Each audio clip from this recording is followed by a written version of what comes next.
Any other artist just absolutely dreads social media? Does artwork being called content make you feel a little weird?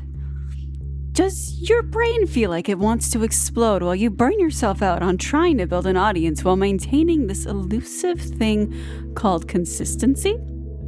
If you are, welcome to this video, and I just might have some advice for you. I'm Soren, your local catgirl artist here on the internet, and I have been slamming my head against algorithms for a long time. I've swung between the different ways to approach my presence on social media, from I do not exist to we ball to I'm just trying really hard, please pay attention to me, and I'm basically at this is me, take it or leave it at this point. I struggle a lot trying to build a following and exist as an artist on the internet because the online space is so unstable. You never know what works, and they don't want you to. Platforms want copious amounts of posts every day or multiple times a day, which feels impossible to keep up with. I've developed a love-hate relationship with it because on one hand, you can learn about better ways to go about curating your post to a potential audience and what kind of strategies you can use, but on the other hand, you see how much is stacked against you as just a little guy with a pencil, and it just sucks. You don't need to have a presence on social media to be any kind of creative, but a lot of people are definitely drawn to the online world to share their creations, and it's just one possible way to do this art thing at multiple levels. Unfortunately, we live in a time where everything online is considered content, and content can and must be churned out like you're a factory. It's like running on a treadmill. You're going to need to take a break because your legs are giving out under you, but you don't want to be thrown off the treadmill, but you gotta keep going.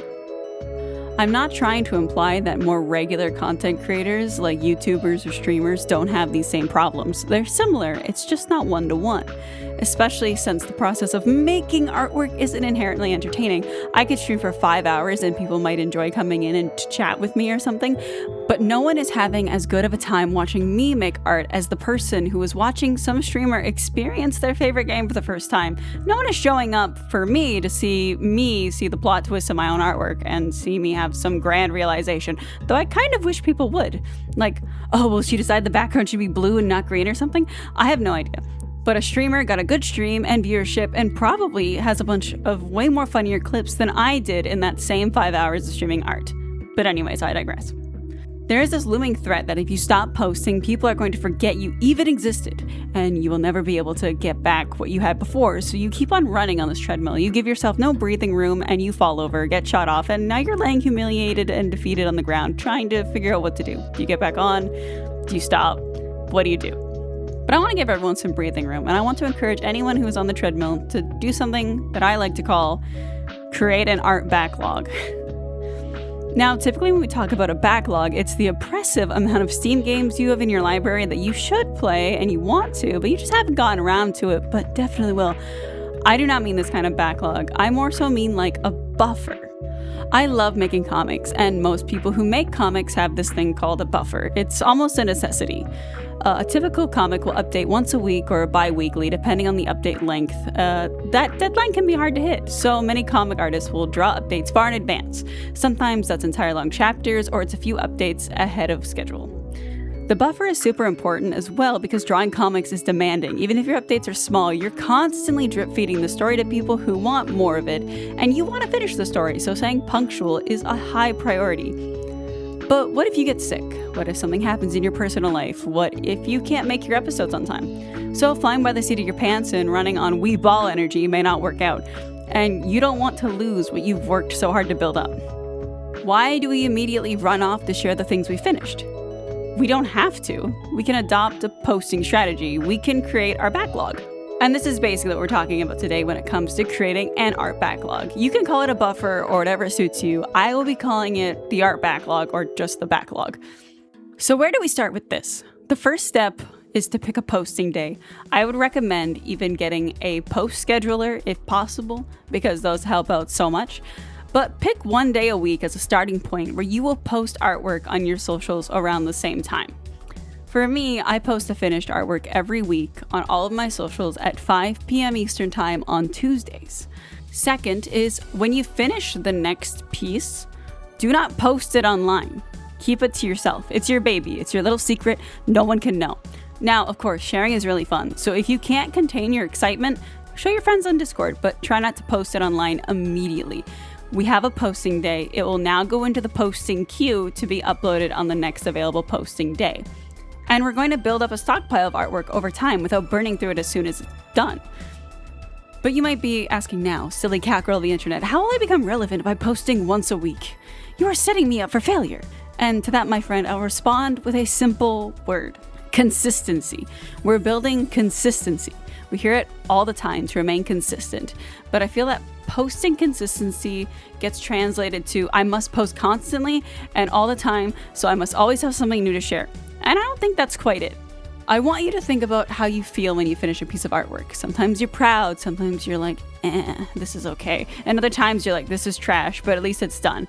And then you go ahead and post it. Your eyes are glazed over like, this is my OC Jared holding a watermelon. It's currently 4 a.m. No one is awake, and you shouldn't be either. But you want that affirmation. No one is awake to give you that. But how do you feel about this artwork in 1 week? Are you still attached to it? I'm not asking you to make a value judgment if it's good or bad, but sometimes letting it simmer out of your brain, like a piece of writing you need to edit but have forgotten about, is helpful on making the more objective decisions like captions, tagging, and posting at specific times of days. This is my OC Jared holding a watermelon could become something more interesting like Jared, the melon flesh is all that can satiate his unquenchable hunger in this oppressive heat. Or something more interesting. Perhaps you can use more specific tags instead of just general art tags. And maybe this time you remembered the alt tags because you weren't in such a rush to share.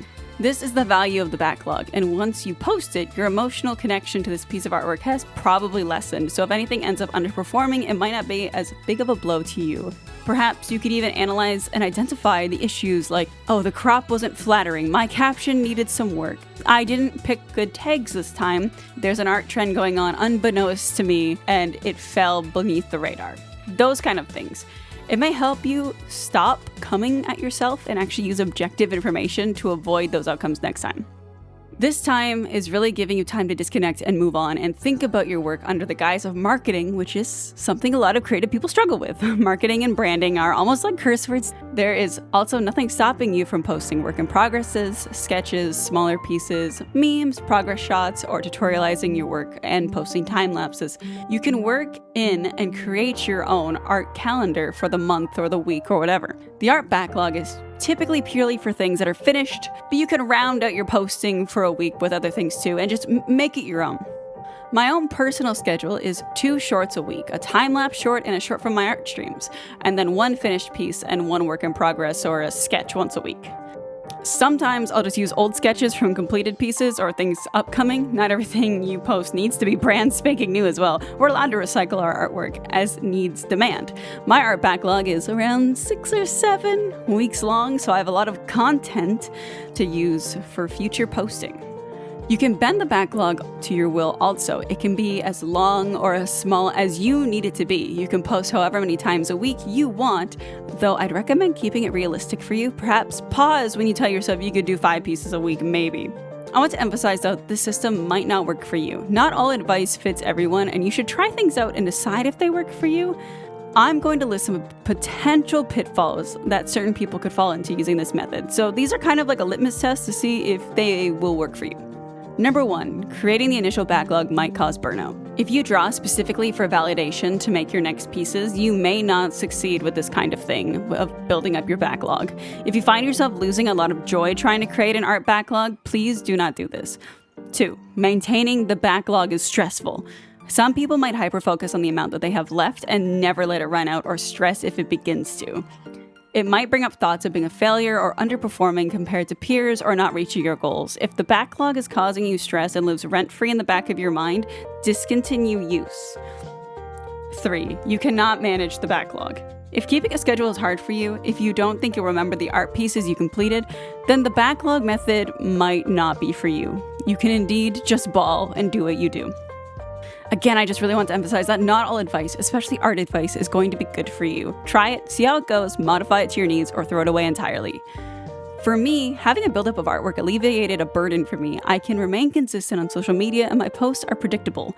I can form a schedule around them. I don't really struggle with motivation to draw, so I can kind of do this a little effortlessly, so odds of me running out of my backlog is a bit unlikely. Honest to God, there's more things I want to draw than I have time and hands for. I'm also simultaneously working on a comic, so it gives me time and breathing room to create my buffer for that as well. I don't post things in the middle of the night anymore right after I've exported it from my drawing program, and it helps me not obsess about the numbers on posts either, since once a piece of work has gone up, it's usually over a month old, if not older, and I'm focused on a bunch of different things instead. It also gives me time to create artwork I actually want to make, instead of this tiny voice in the back of my head yelling at me that you haven't posted anything in over a week, getting to me and making me worry about engagement. Anyways, I hope that you found this helpful. This is unfortunately the end of the video. I don't have anything else to say about the backlog. It feels pretty self-explanatory, and if you've watched this far, thank you so much. Let me know if the backlog is something that you would like to try. And if you do use it, let me know how it went for you. Did you like it? Or was it just not congruent with the way that you do things? I'd love to hear. And as always, if you'd like to support me and my art, consider supporting me on Patreon or joining my Discord server. Links in the description below. But anyways, bye-bye for meow!